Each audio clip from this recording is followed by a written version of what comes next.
Perkenalkan, nama aku Abka Zahir Amnah. Saya dari kelas akuntansi NIM 2210102019. Masuk. Pengertian wakaf, jenis, rukun, saksi, dan keutamaan berwakaf.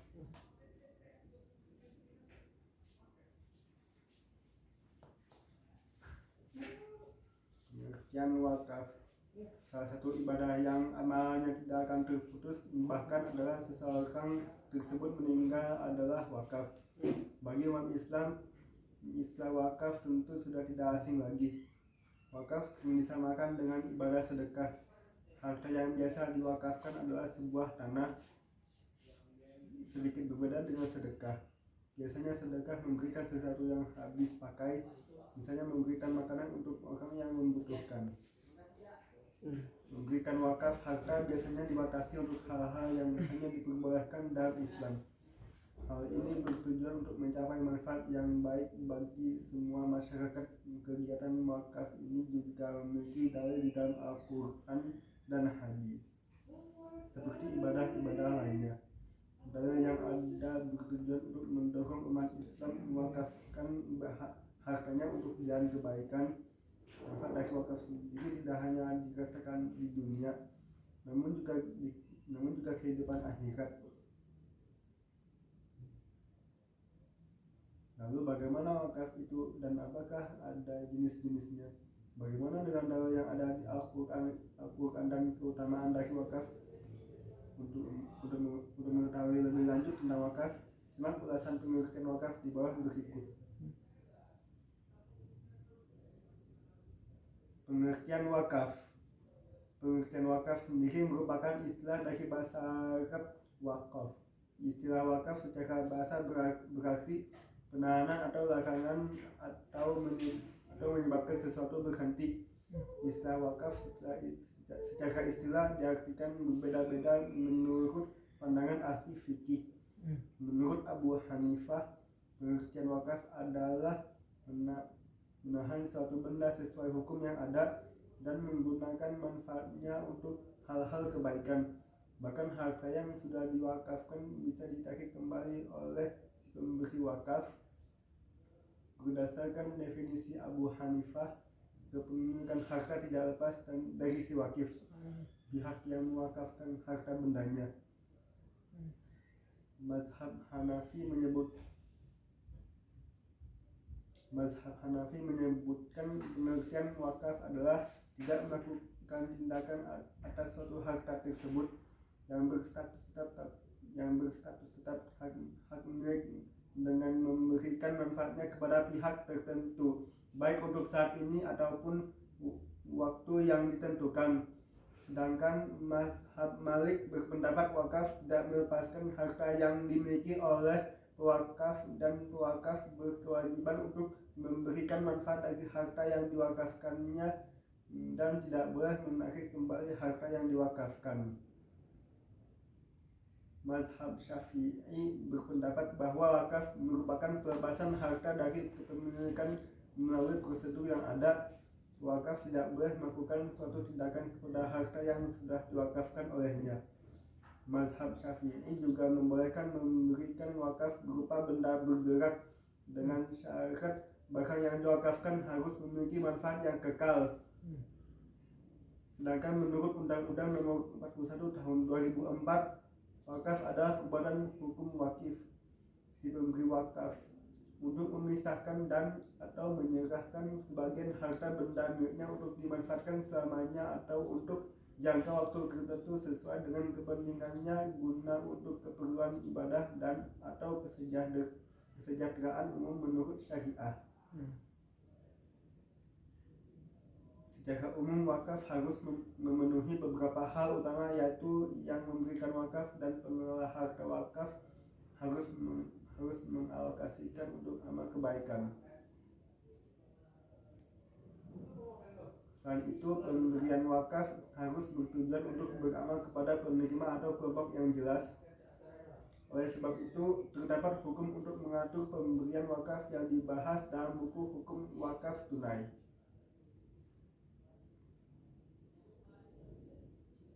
Jenis-jenis wakaf. Wakaf memiliki banyak jenisnya.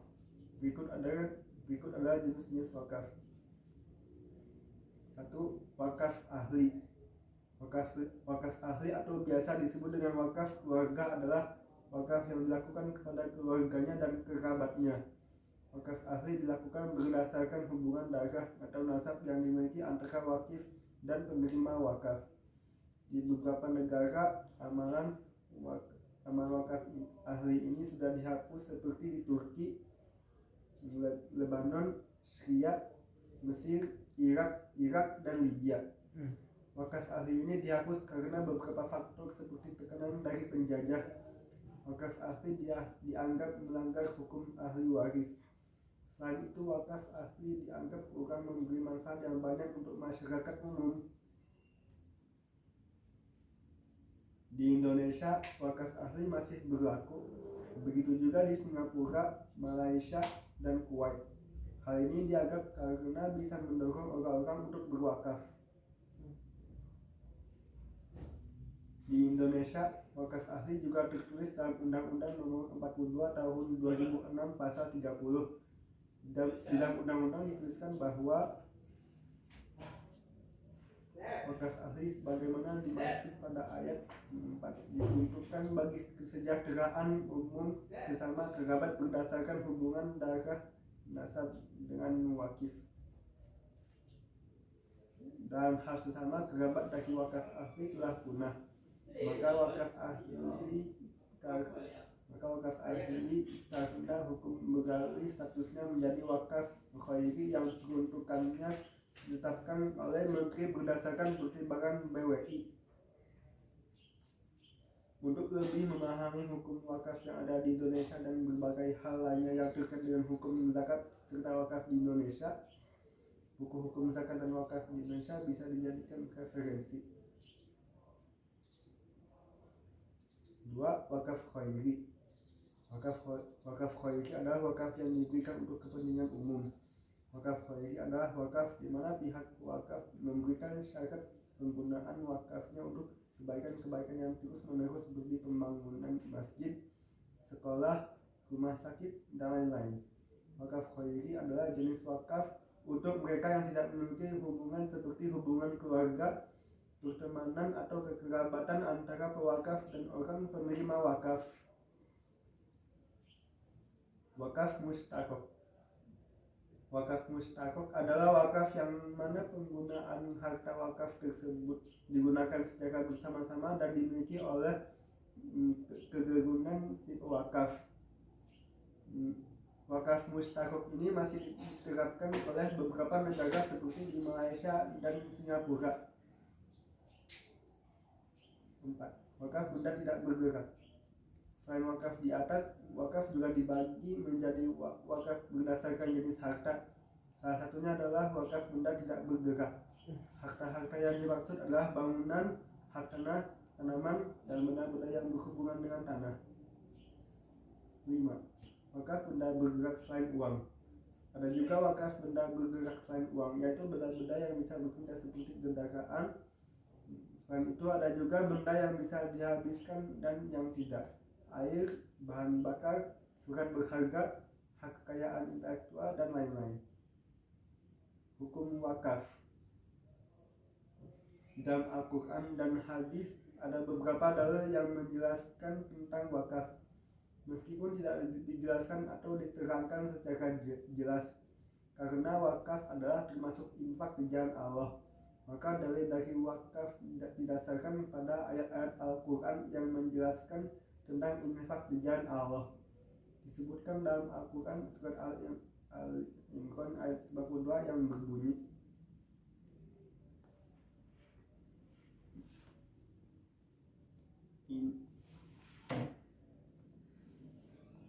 Inna tanalu birra hatta inna tanalu birra hatta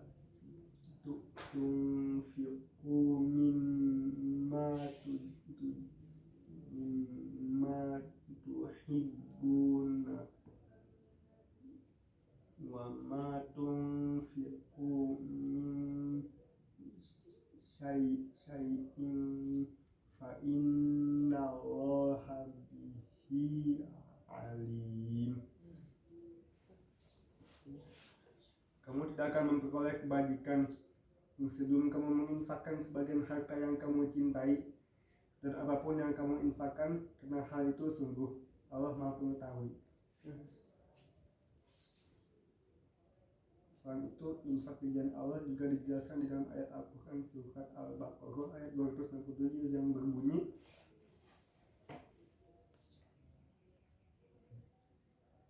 Ya ayyuhallazina amanu Ya ayyuhallazina amanu anfiqu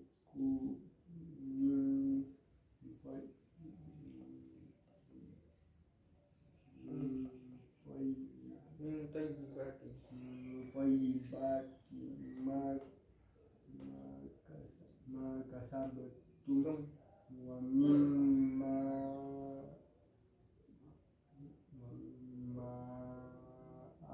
akhrajna lakum minal ardh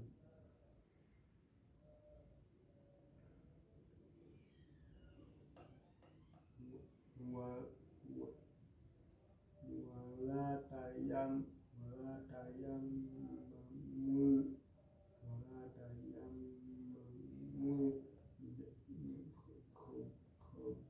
khabithu minhu tunfiquna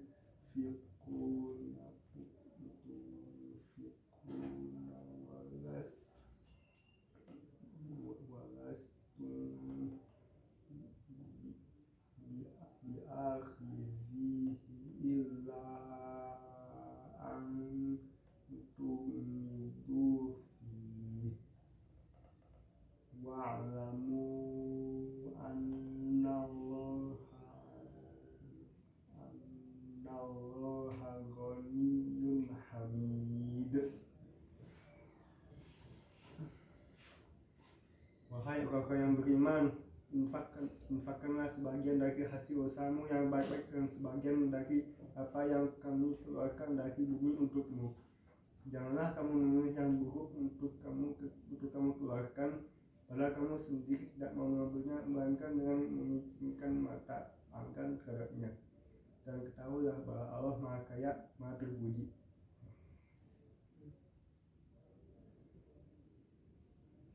Selanjutnya, perumpamaan wakaf atau infak di jalan Allah juga dijelaskan dalam Al-Quran surat Al-Baqarah ayat 261 yang berbunyi,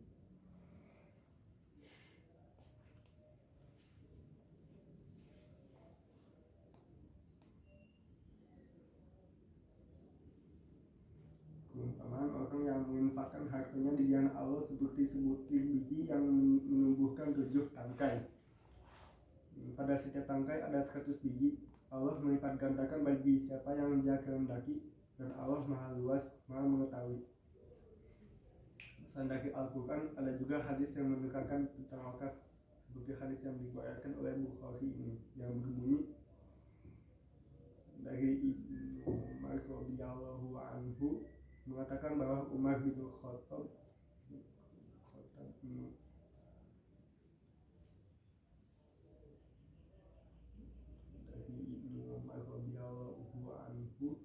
mengatakan bahwa Umar bin Khattab mendapatkan bagian tanah di Khaybar. Kemudian Umar menemui Nabi Muhammad SAW untuk meminta saran. Umar berkata, Wahai Rasulullah, aku mendapatkan kekayaan berupa tanah yang sangat bagus, yang belum pernah kudapatkan sebelumnya. Apa yang akan engkau sarankan kepadaku dengan kekayaan itu? Nabi bersabda, jika kamu mau, kamu bisa mewakafkan pokoknya dan bersedekah dengannya. Lalu Umar menyedekahkan tanahnya dengan persyaratan tidak dijual, tidak dihibahkan, dan tidak diwariskan. Umar menyedekahkan tanahnya untuk orang-orang fakir, kerabat, untuk memerdekakan budak, sabilillah, ibnu sabil, dan tamu. Tidak berdosa bagi orang yang mengurusnya jika mencari atau memberi makan darinya dengan cara yang baik dan tidak menimbun. Selain hadis di atas, ada juga hadis yang menjelaskan bahwa wakaf termasuk amal jariah. Hadis ini diriwayatkan oleh Muslim yang berbunyi, ketika manusia meninggal maka terputuslah amalnya kecuali 3 hal: sedekah jariah, ilmu yang bermanfaat, dan anak soleh yang selalu mendoakannya. Di Indonesia sendiri, amalan wakaf sudah dilakukan oleh orang-orang Islam sebelum Indonesia merdeka. Maka dari itu pemerintah Indonesia menetapkan undang-undang yang mengatur tentang wakaf di Indonesia. Peraturan tersebut tercantum di dalam Undang-Undang Nomor 41 Tahun 2004. Di dalam undang-undang tersebut dijelaskan pengertian wakaf, tujuan wakaf, unsur-unsur wakaf, dan tata cara pelaksanaannya dijelaskan dalam Undang-Undang Nomor 42 Tahun 2006. Pembahasan lebih mendalam mengenai permasalahan seputar fikih wakaf terkait maknanya, hukum, syarat, dan rukun, serta ketentuan di dalamnya bisa kami pelajari pada buku fikih wakaf yang ada di bawah ini. Rukun-rukun dan syarat wakaf. Orang yang mewakafkan hartanya atau wakif. Orang yang mewakafkan hartanya memiliki syarat seperti baligh, berakal, dan merdeka atau bukan hamba sahaya. Hal ini berarti orang yang bodoh tidak sah jika ingin mewakafkan hartanya, karena orang ini merupakan orang yang hartanya dibekukan. Hal ini disebutkan dalam Al-Quran surat Al-Baqarah ayat 286 yang berbunyi,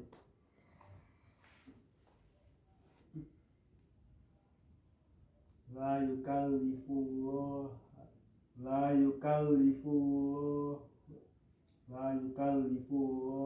nafsan illa wus'aha, laha ma kasabat wa 'alaiha maktasabat. Allah tidak membebani seseorang melainkan sesuai dengan kesanggupannya. Dia mendapat pahala dari kebajikan yang dikerjakannya, dan dia mendapat siksa dari kejahatan yang diperbuatnya.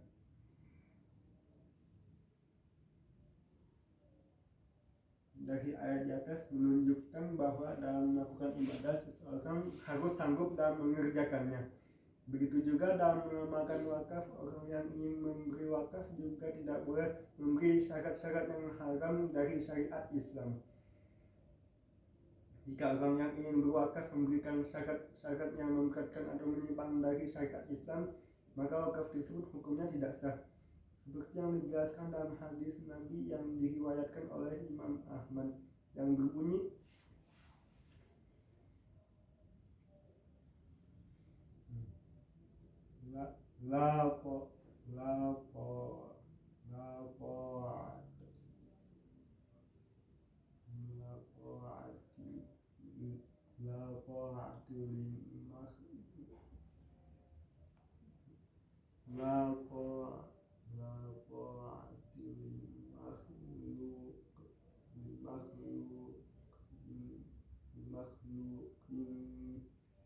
fi ma'siyatillahi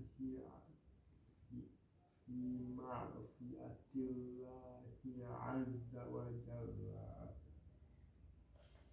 Tidak boleh taat kepada makhluk yang mengajak maksiat kepada Allah. Penerima wakaf atau mauquf alaih. Penerima wakaf bisa satu orang saja. Syarat dari penerima wakaf adalah tidak memiliki tujuan maksiat dalam penggunaan harta wakaf dan dapat diserah terimakan.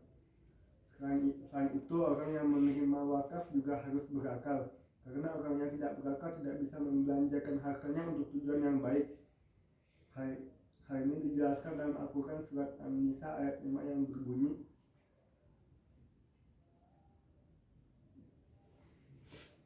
dan janganlah kamu serahkan kepada orang yang belum sempurna akalnya harta mereka yang ada dalam kekuasaan kamu yang dijadikan Allah sebagai pokok kehidupan. Berilah mereka belanja dan pakaian dari hasil harta itu, dan ucapkanlah kepada mereka perkataan yang baik. Bahkan yang diwakafkan atau mauquf Barang yang diwakafkan harus berupa barang yang sudah ditentukan. Selain itu, barang yang ingin diwakafkan bisa dialihkan hak miliknya. Barang yang harus diwakafkan harus memiliki manfaat yang terus-menerus. Maka dari itu, makanan yang manfaatnya bisa habis seketika seperti makanan tidak dianjurkan. Lafal dalam wakaf. Lafal atau ucapan dalam wakaf haruslah kekal. Ucapan yang memiliki batas tidak akan sah tentunya. Ucapan dalam wakaf harus bisa terrealisasi dan bersifat pasti serta tidak memiliki syarat yang bisa membatalkan wakaf. Wasiat juga diperbolehkan. Misalnya jika seorang ayah mewakafkan rumahnya. Saksi wakaf. Ketika ingin mewakafkan sesuatu, sebaiknya ada saksi di dalamnya. Hal ini untuk menghindari bahwa seseorang yang menerima wakaf berkhianat dan tentunya untuk menjaga penerima wakaf tetap amanat. Hal ini juga dijelaskan dalam surat Al-Baqarah ayat 282 yang berbunyi, dan ambillah saksi apabila kamu berjual beli, dan janganlah penulis dipersulit, dan begitu juga saksi. Jika kamu lakukan yang demikian, maka sungguh hal itu suatu kefasikan pada kamu. Dan bertakwalah kepada Allah. Allah memberikan pengajaran kepadamu, dan Allah Maha mengetahui segala sesuatu.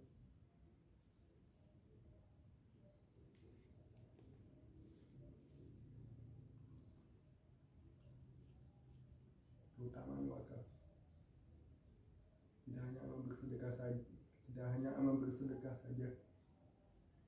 Amal wakaf juga memiliki manfaat di dunia dan kehidupan akhirat yang secara detail dibahas dalam buku fikih zakat, sedekah, dan wakaf. Berikut adalah manfaat dari wakaf, yaitu 1. Mendapatkan amal jariyah. Orang yang berwakaf pahalanya akan mengalir terus-menerus selama hidupnya sampai ia meninggal dunia. Hal ini dijelaskan dalam hadis riwayat Muslim yang berbunyi, jika seseorang meninggal dunia, maka terputuslah amalannya kecuali 3 perkara, yaitu sedekah jariyah, ilmu yang dimanfaatkan, atau doa anak yang soleh. 2. Mempererat tali persaudaraan. Dengan mewakafkan harta yang bisa digunakan oleh masyarakat umum, tentunya akan mempererat tali persaudaraan, karena sama-sama bisa menikmati sarana dari wakaf tersebut. Membantu pembangunan negara.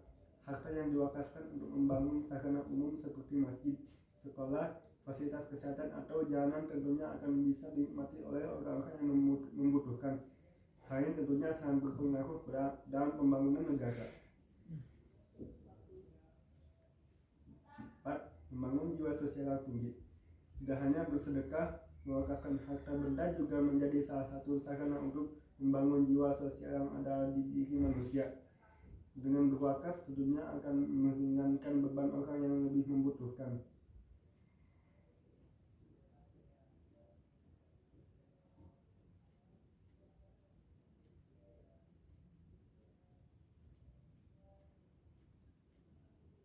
Apa yang dimaksud dengan wakaf? Wakaf adalah menahan suatu benda yang menurut hukum telah diwakif dalam rangka mempergunakan manfaatnya untuk kebajikan. Berdasarkan definisi itu, maka mempunyai harta wakaf tidak lepas dari si wakif. Bahkan ia dibenarkan menariknya kembali dan ia boleh menjualnya. Tuliskan apa tujuan wakaf.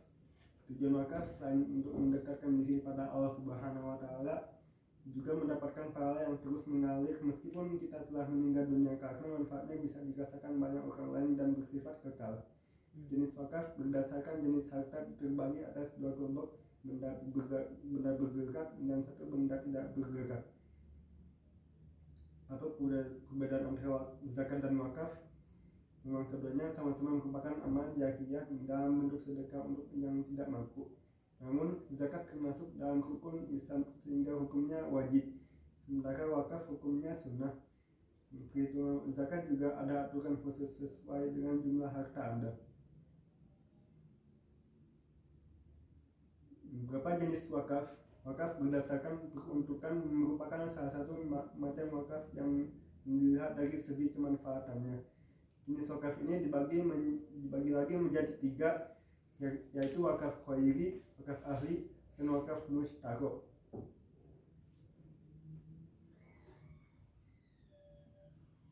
demikian yang dapat saya sampaikan hari ini. Assalamualaikum warahmatullahi wabarakatuh. Waalaikumsalam warahmatullahi wabarakatuh.